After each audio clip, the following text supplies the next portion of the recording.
ndakamupinda ndisiku ndikubara.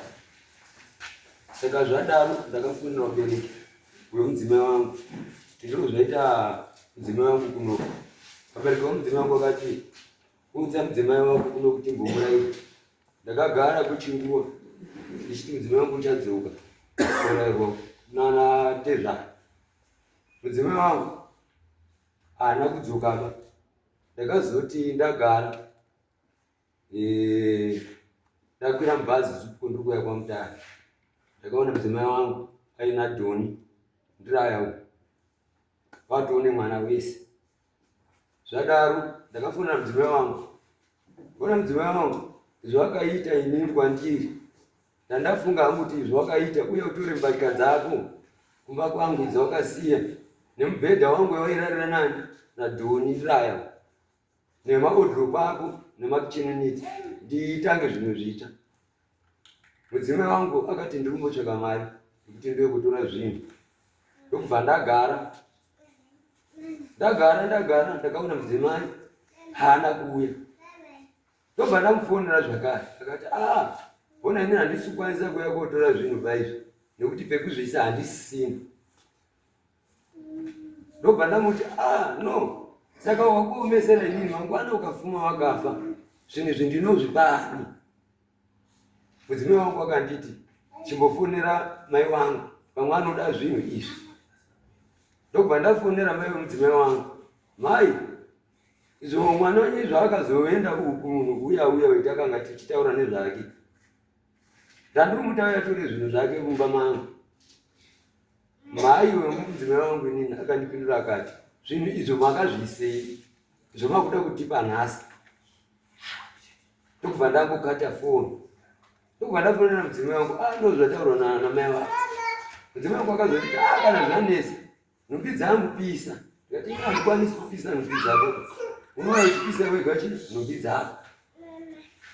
Sabhuku wangu nyari aizviziva kutorwa kwakaita mudzimai wangu nemurume uyu. Kuti murume uyu aiuya aita zvekutenga ng'ombe. Saka anga kutobvesa pamba pangu ndisipo tiri pabasa.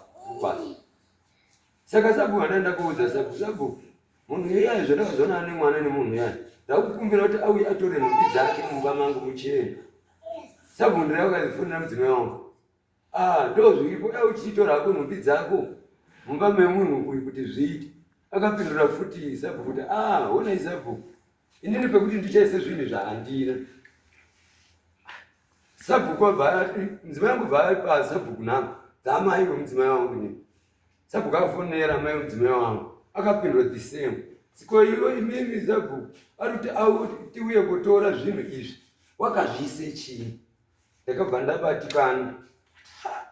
Ambuya wangu inini anga ndidaro here munhu haanoziva.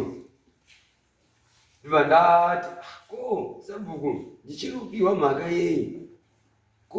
Murume uyu dhoni ndiraya zvakarara pamubhedha pangu nemumba mangu wakasiyeiwo. Zvibva zvandipata ndikati sabhuku onai inini ndakuti panogara mudzimai wangu nemunhu ndinoziva munzvimbo mari vanogara kwaShigananzara. Ndakwenda kupopawo nyaya yangu kwaShigananzara. Ndakaenda kwaShigananzara musi wa17 June iri Tuesday. Ndakasvika kwaShigananzara tobva tandaura nyaya yedu. Shigananzara tine munhu akatora mudzimai wangu asi mudzimai wangu akasiya nhumbi dzake mumba mangu. Shigananzara akanditi toda $30 yesamoni kuti tisunge murume uyu nemudzimai wako. Ndakabhadhara $30 iyoyo. Zvikanzi naShigananzara musi wedare unofanira kuuya wakabhadhara $20. Then ubva uya nenhumbi dzemudzimai wako uyu uno. Ndakaenda zvechokwadi ndakabva ndanzi 20 June ndakaenda kwaShigananzara. So 20 June makuseni takarongedza mbasha dzemudzimai wangu mapoto ake zvese zvaishandisa mabhaketsi zvese. Tasvika paShigananzara makuseni na6 o'clock tatanga nanzi 8. Shigananzara akatitora tichiburuka mukombe yatatakurwa nayo tadzikisa midziyo yayo. Shigananzara akatuma musikana wake wemushopu zvikanzi enda utambire vanhu vadzika apa. takatambirwa tisikana zvikanzi kwanzi zvinisei mushopu, takaisa zvinhu mushopu eti dzakachaya. Hapana munhu akanga auya kudari kuko. Sheganadzara bva kwatiri akati warume, ndandiri kufunga kuti pamwe maybe nhumbi dzemudzimai wako kamonaki. Zvinhu zvimaya nazvo izvi zvakawandisa. Parudiwa mari yekuti mutakure zvinhu izvi kubva panapo nazvo zviende kwandirai kune mudzimai uyu. Tikati pakanaka Changamire. Ndokubva atiti ndakumirira mapurisa angu nasekretari wangu kuti tione kutanga dai. Shaganadzara ari kumba kwake, isusu takagara kushuku kumusoro.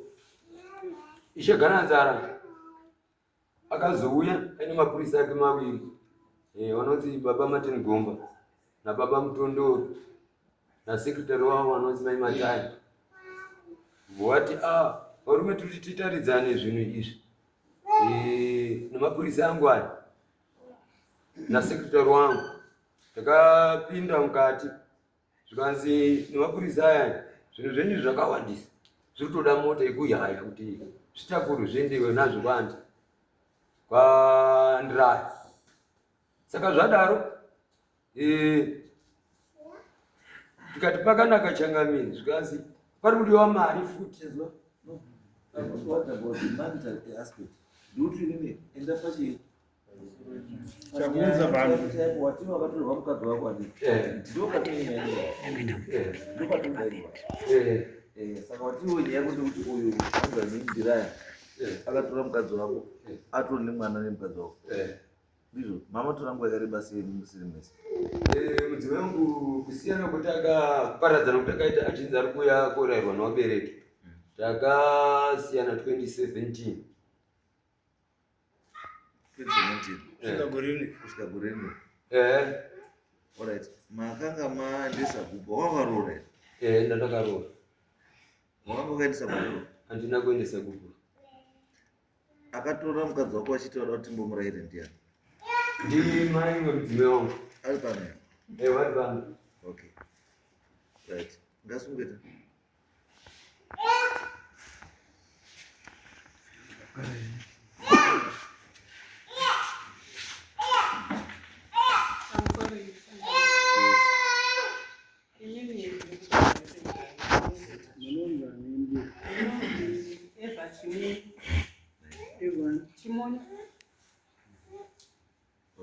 Handina idina zvezvari kutaura zvekuti ndakatora mwana wangu kumurayira. Hamuna idina kana kuti hamuzvizivi? Hamuzvizivi. kana kuti havanyepi. Handinyepi. Alright. So mwana akauya kumba makatouya kudini? Mwana aitonetsana nemurume achigara achirohwa nemurume. Rimwe gore ndikadaidzwa kuti mwana wenyu arohwa, amuchaya mukwasha, akamugurugura gumbo. Ndikakwira bhazi ndikaenda kumba kwavo kwaigara kuZambia. Ndikatakura mwana wangu nebhara, iye mukwasha nemukoma wake nanamai wacho tikaenda kuHarare, kunonzi kuHarare koorafisa mwana wangu, aimugurugura.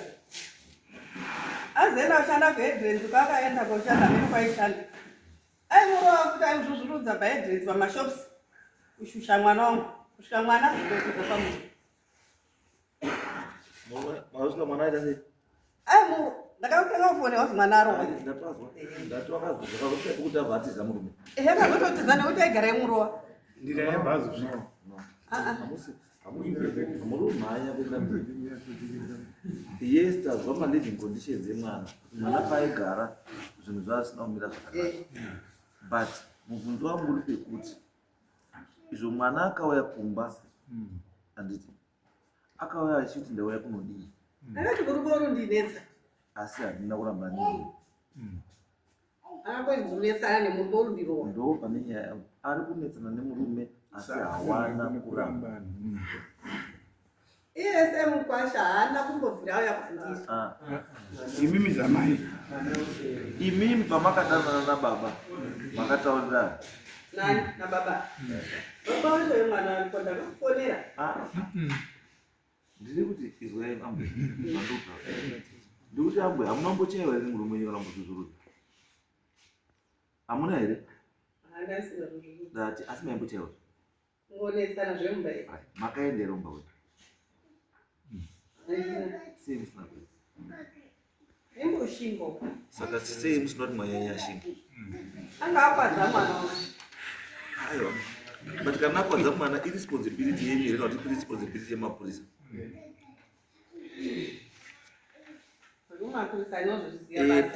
pane chinonzi domestic violence act mukadzi kana wagumiri zvomba mumba unoenda kumapurisa munhu wosungwa woenda kujeri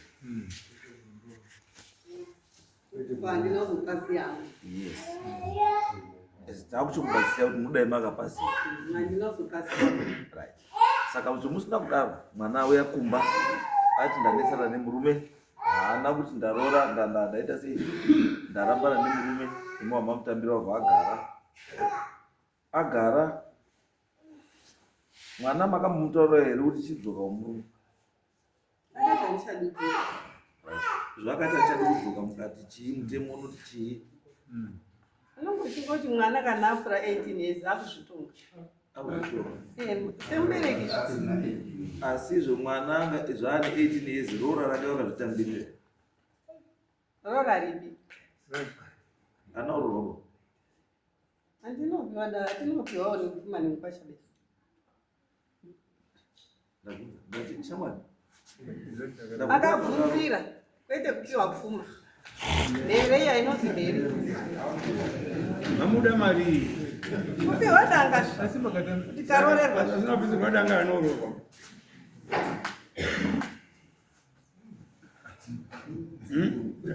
atisaka waveswa ari mudzimba wamo wasati wabhiwa mombe wasati warorwa vanoratobva pamuntu motonororwa pangu haina mukuzi haana wabviswa mombe ndo zvamutaura ainizvo zvandiita dzenyu dzakapererukiswa inini dzese murume wenyu akapedza rora akapedza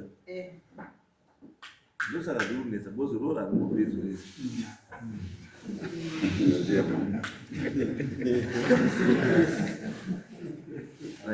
so tikuti isusu mwana auya pamba zvinoita mubereki responsible mubereki ari responsible anoda vana vake anoda munhu wese mwana kana auya pamba akutsanangurira kuti seenda auya pamba ndii munofanira kumugadzirisa kuti azive kuti chakanaka ndechipi chakashata ndechipi mupa guidance iri pro hamutitauriri mimi kana muri mai ari responsible kuti mwana wakangoya just because she is 18 she has to decide for herself asi auya pamba penyu zvaine 18 sei musina kumutiso endowa wake kwakuwo kushamwari woita zvakutoita wakura sei makati auya mumba menyu ipapo handina kuzonyatsokaziwa wangu asi chakachitaita kuti ndakaita ndosaka toda tikubatsirei mbuya toda tikubatsirei mbuya kuti mwana wakauya chinonzi vana varambana kana anga ari kumurume handiti mukadzi kana arambana nemurume kunouya chinhu chinonzi gupuro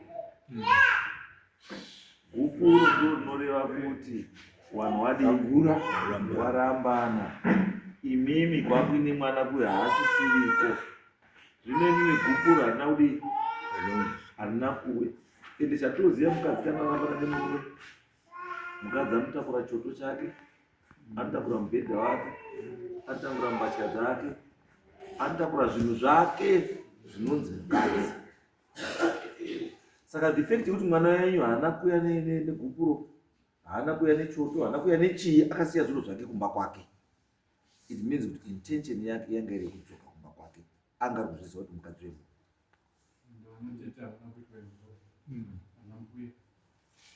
ari kuziva kuti murume wemukadzi wechii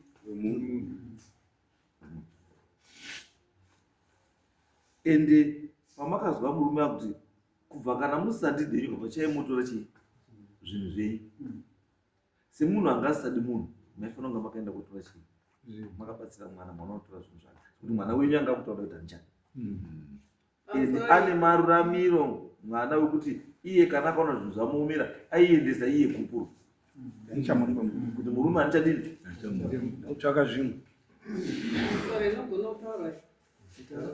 pandakazopindura mukwasha varikutaura nyaya yekuti uya nditore zvezvenyu kwakwatopera 8 years nyaya iyi wakatomboenda kwakusabe kuda kuti itongwe kukoti wakatoenda wese wachida kuti wafanane nezvinhu zvikasabudirira vakaramba nezvinhu kumba.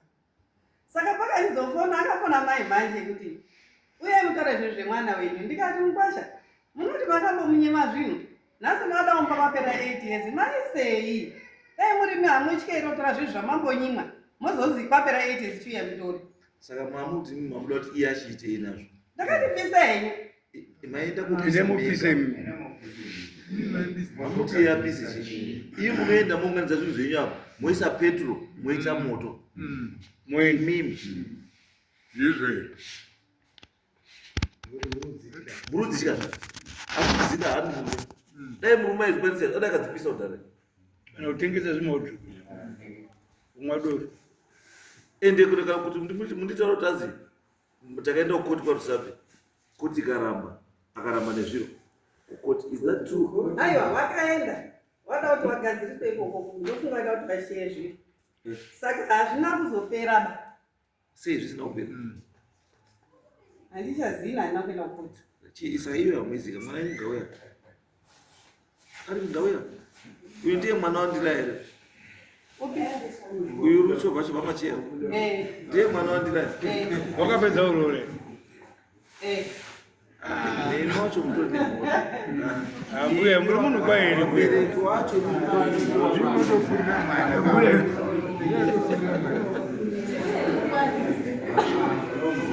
mbuya imimika baba wacho uri baba wemwana uri ngasungiwa uyape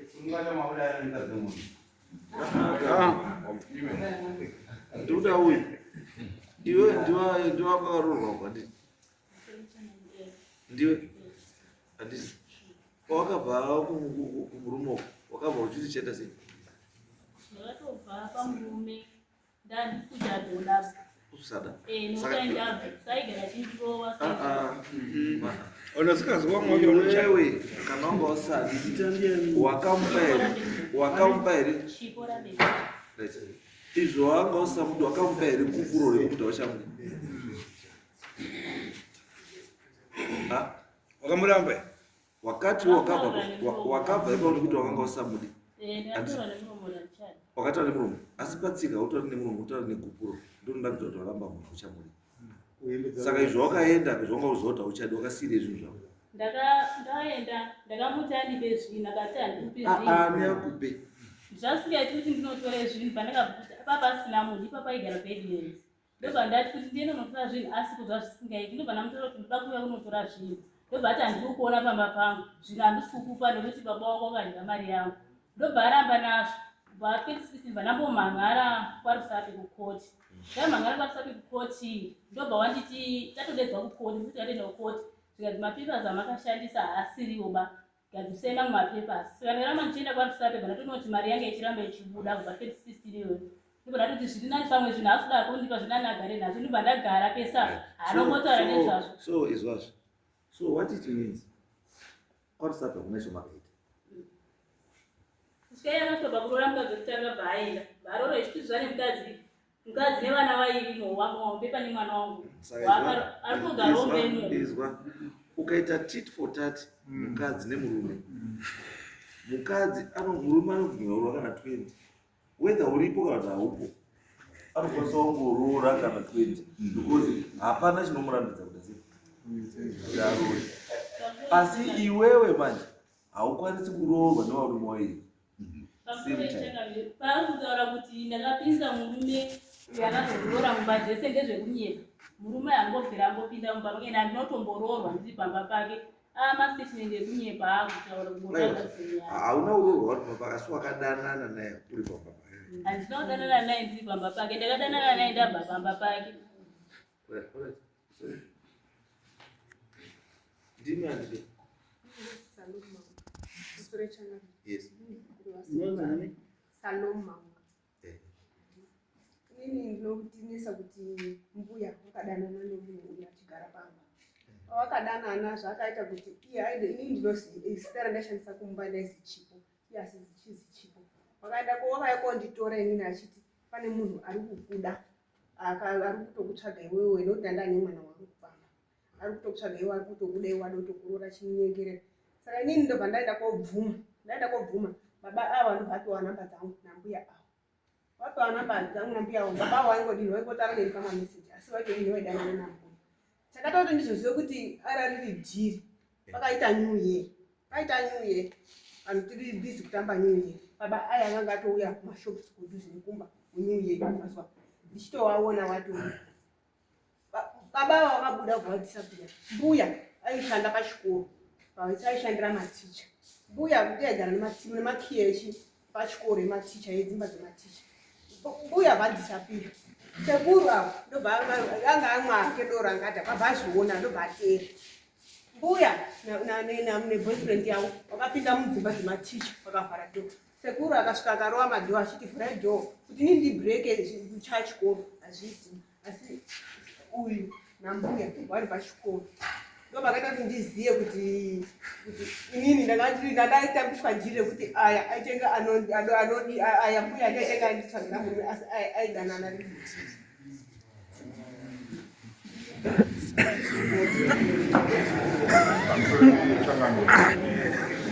kutaurwa nevanhu vesawa uyu ndaidanana naye uyu chipo uyu ndaidanana naye uyu akatomboya akararaumba kwangu kakawandisa kwete zvese zvaarikutaura chakazoti uende uchii inini uku kuenda uku kauku ini ndakazoti kana zvese zvaarikutaura zvekuti inini 2016 ndandisanda kutsvaka munhu ndandisanda kutombotenga mombe ndandisanda kumboita zvekuita zvekutenga mombe izvo handonyandovhuma ndati wakazobva sei kuna tete uchienda kune murova inini ndandisikatozivi kuti vanhu kukama vanhu iwe handigari kuzambeni handisiyo ipo iwe chokwadi changu iwe chokwadi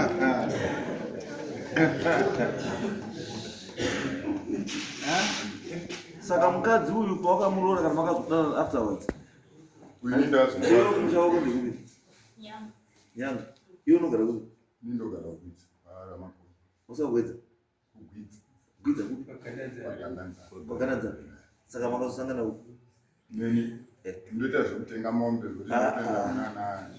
saka unotenga mombe kusvika nyanga kana kuno kwese saka iwe ndoti kuzambia kwaunombomona paitenga nyanga handisanda kutombotenga mombe ndakazotanga kutovaziva uya ndaiziva nekuti chiziva bambo munhu akakonekta iwewe kune uyu ndeuyu handii munhu akakonekta uyu kwandiri ndimunyaradzi ari munyaradzi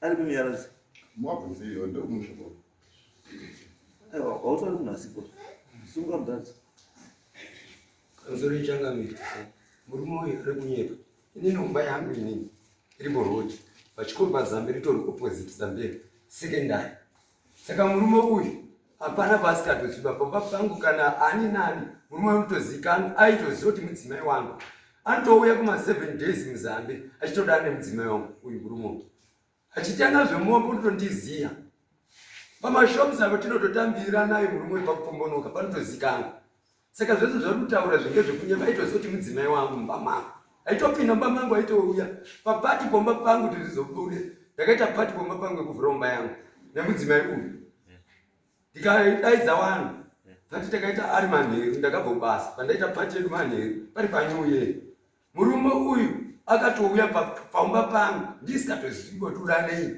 nemudzimai wangu saka ndipatikaenda kumashops kotandira nevangu ndadzoka ndakaona mudzimai kumba hakuna ndipo ndakabva ndachiona kuti dhiri iri oraiti dhiri rakadaidai bva ndachitaurwa nomwe wangu wandinotamba nawo kuti murume uyu pese paunenge uri usipo makusanegeka tinomona ari kuno but anenge ari kudana nemudzimai wangu ndipo ndakatiresa kusvika ndabata murume pamusoro ichangamiri inini chandinogusikana nacho kana uyo akandibata rokumbirawo exhibit yechinhu chaakandibata nacho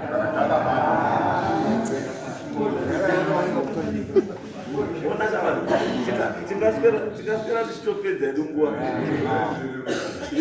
you are trying to be very technical, very massive for nothing. Yo mwana handi wako Exhibit E. mwana wako Ndiwe exhibit.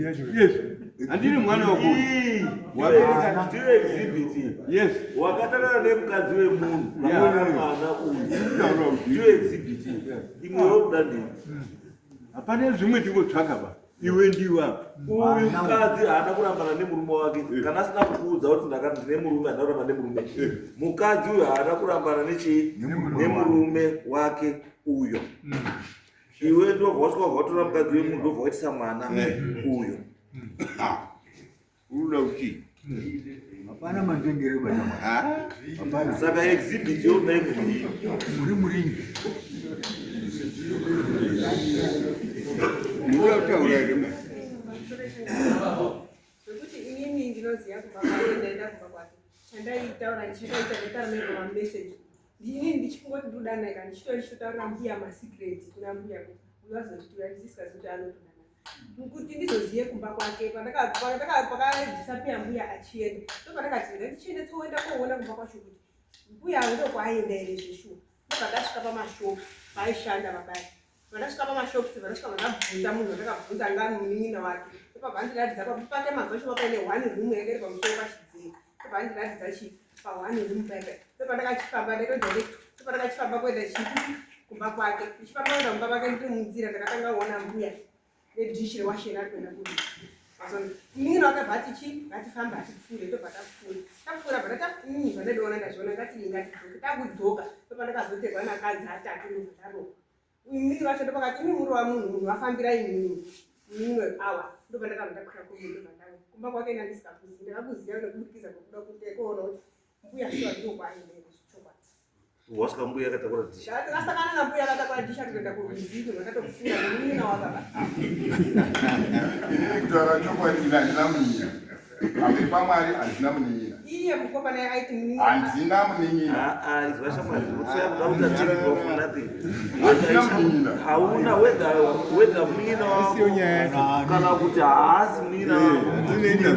The issue iripo ndeyekuti uyu mukadzi uyu akaenda kumba kwako akasvika mukadzi uyu aine dhishi rewasheni zvokuti angaine nani nabasa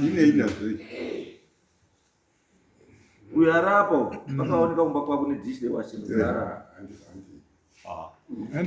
handewa kunde kuti chii handewa kunde kuti chii imi mbuya dhishiro mamakadhakura imimi newasheni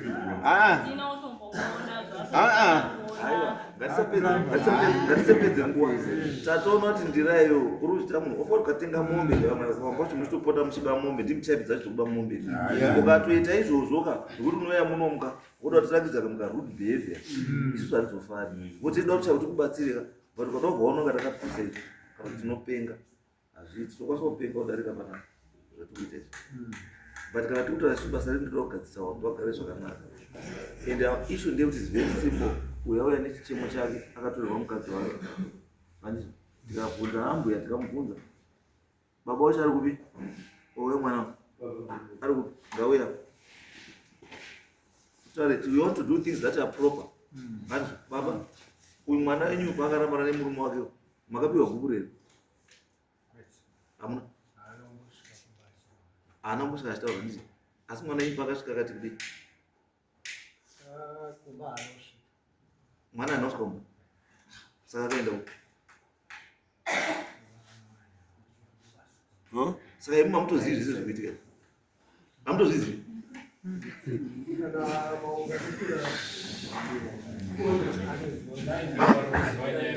no it's okay alright saka mutoti imi mai nababa hamugari mumwe chete hamugari mumwe chete saka imi munyaya yekutoti mwana wa nemumwe murume hamutozvizivi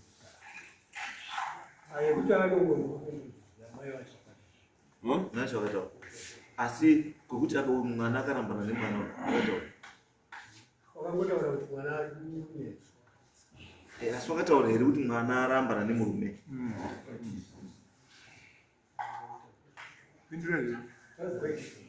haana kutaura ko zvaakataura kuti mwana ari kuneswa ari kumba akataura here kuti mwana zvinhu zvake zviri kumba kwake nemurume zviri kupa zvakatotaurwa izvozvi ndazwa kuti pane mati zvakataurwa izvozvi ndazwa kuti pane Makazoma kuti sei? Ndio pamakataurira kuti zvinhu zviruka. Saka makazi zvinhu zviite sei? Hakuna zvakakwanisa kuita nekuti handisina ari.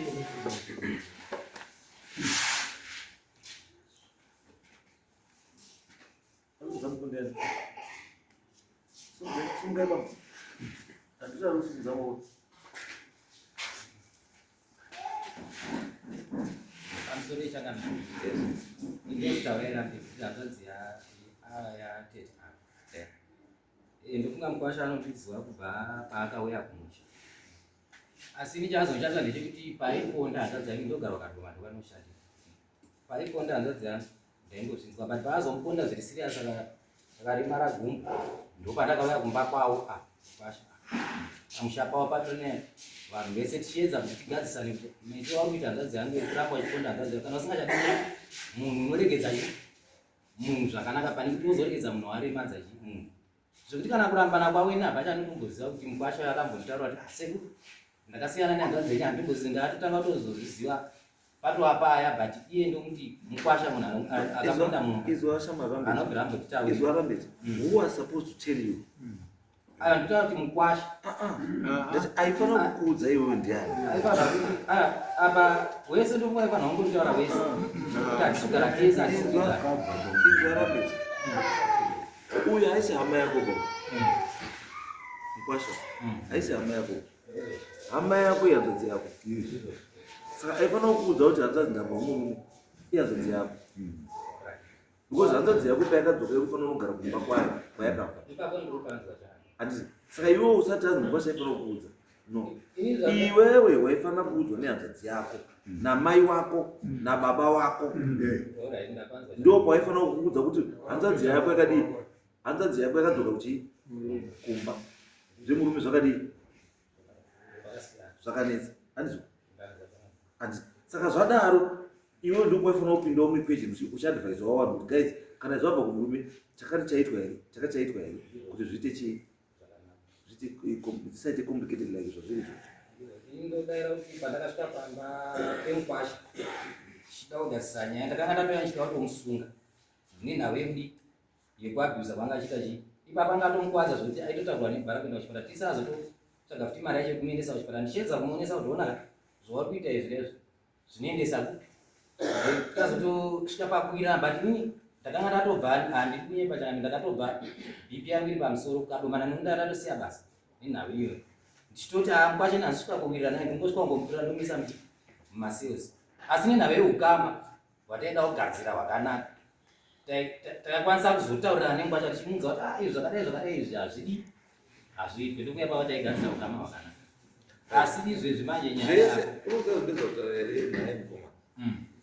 zvandopedza kuti zviri very simple kuti kana vanhu vari kurambana there is a procedure that should be followed. Kana procedure iyoyo isakafollowiwa handiti zvinhu zvinodii hazvimire zvakanaka. Iwe kana uri mupurisa you know the law.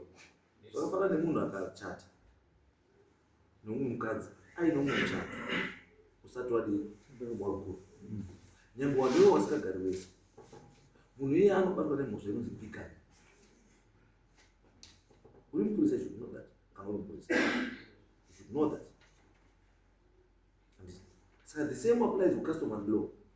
Mukadzi haarohwi nomumwe murume asati apedzana nemumwe akaenda unokwenda kuwedza ndozvandipedza mukadzi haarohwi nomumwe murume asati apedzerana nemurume wanga achigara naye. Because right now check dambudziko rapo izvozvo dai mama akatora zvinhu zvehanzvadzi yenyu akaenda kumba nezvinhu zvake toda itisaiva but the fact yekuti nhasi imimi ndimi makanganisa but ndimi makuda kuzvita futi ndimi makangwara because ndimi mabva pamba maeni ndimi manorohwa ndimi mapedza makuzoya kutore zvinhu zvenyu makuti wazviisei isa muchengete kuti ndirambonotora zvinhu akatora mumwe mukadzi tobva agara naye vaashandisa zvinhu zviye sikaenda mbodzi nhasi zveotore zvinhu mumba mambogara mumwe mukadzi atipfeka hembe dzangu ashandisa midziyo yangu vakandiremera kuti izvo zvakaudzwa nani akatanga kutora muda zvekutanga aitoisa pamastatus akapfeka hembe dzangu zvadaitoona ndobva asiya bvaronomukadzi echiti ngomaari kugara ndozvaatoshandisa izwa the reason why wakazotorwa kwemukadzi wakawabva ati wabva izvo wabva wakasiyire zvinhu zvako kana umboziva kuti wachatse ndopanditi ndakasiya iye angagedhera ndobva ndachimutaura ndikakutora zvinhu iwe pawakabva pamba papakakiwe panga pasina saka sei wakazotora zvinhu zvako wakazvisire waenda wafunga kuti wakuenda madhoo ese anokiwa ine ndiori ichaji hapana mumwe mukadzi aripo asana taura nezvomwe mukadzi wako kutaura nezvako iwo ndioripo pamba madhoo anokiwa uri wega you decide to go then you leave everything behind ndinozoti waenda wauko wasvika huko anditi wokuti ndava zvakutora zviro zvako manje the reason yekuti wakatombosiya zvinhu zvako your intention was to come back because you intention and finish the story dai wakanga wari munhu angaziva kuti ndakuenda kugudu unda akatora zvinhu zvakuenda zvinhu zvako because hapana chaikutarisa kuchaizvo but the fact yekuti wakasiya zvinhu zvako nehembe chaidzo wakasiya it means kuti your intention yanga iri kuti ndikamboenda ndombono refresha ndodzoka mbokoma but wasvika ikoko sinzi wakanga wagara uine nyaya yako yanga wagara uinaye panharaunda yanga uri kuti tinokwanisa kudii kungodhuroroka anytime anditi mavhulazi wobva tanga kudii kukuonera kupi uko mobva matanga unakirana ikokoko wobva wafunga kuti zvichadzoka zvinei wobva wakangana hembe wakangana wodrobe wakangana chii zvese wasina basa nazvo zvese nemurume asi uri kukangana kuti hausati waramba murume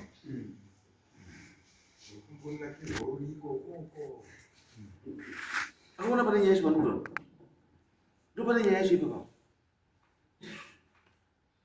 kuti the normal customary practice anditi was not exercised kana mukadzi nemurume wachirora vachirambana pachiwano gupuro rinodi asadi umwe ndianobvisa chii gupuro because murume uyo haada kukuramba asi akaramba murume saka as long as usati wamupa gupuro uri mukadzi wake pamusoro ishangana baba izvo makazozwa kuti mwana wauya makatora action mwana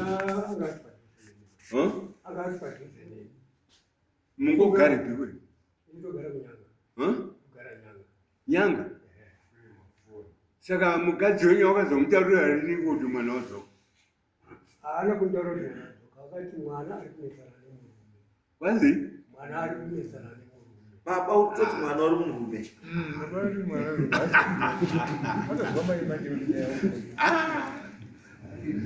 mukadzi wenyu indurura neufuti ndobva ndachibvunza akumaya zvingauya aiuya mukadzi wenyu haasiri right aenda uri right chandoda kubvunzana mukadzi wenyu wabva apa ka achiti mukwasha akaroora akapedza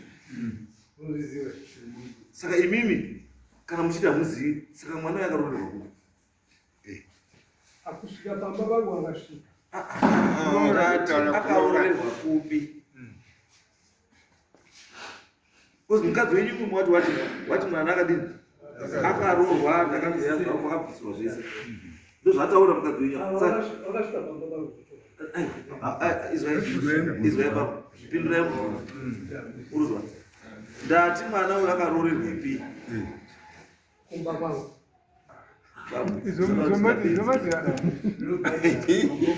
mwana utita bedzi iwe haupinduri hani nyaya yakoba ngeyababa wako mababa maakutita bedzi nekuti mati hamuzivi takubvunzai bambo mukati handitozivi mukadzi wakangotaura kuti mwana wadzoka umweni ari kumba kwemukadzi tikakubvunza kuti mwana paakadzoka makati mukati handitozvizivi kozi hana kusvika kwandiri haana kusvika kumboini saka wakazomboya nerori asvika nemukwasha pamba penyu ati ndabvuna anobvunza kuti akasvika pamba kwenyu ndatiroora uyu akabhadharira kuva ambwe uyu murume akabhadharira roora kuti Ndakabhadhara kunyanga. kuva kwani Kwababa. imamuriko Ekazite.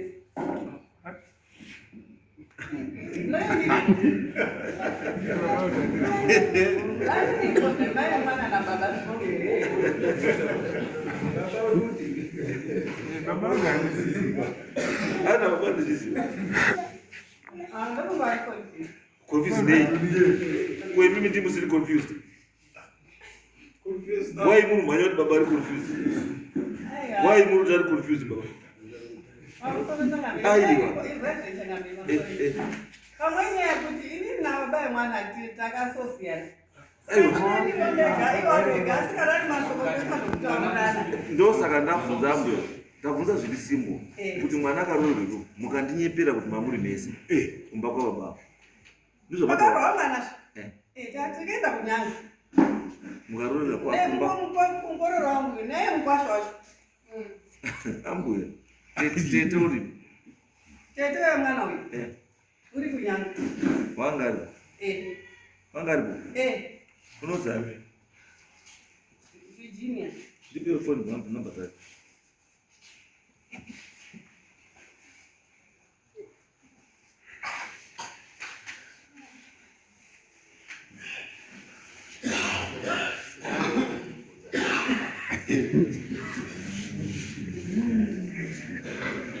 haya ababa wamuchina mushaka nazizwa kuti mutaurira amuchina mushaka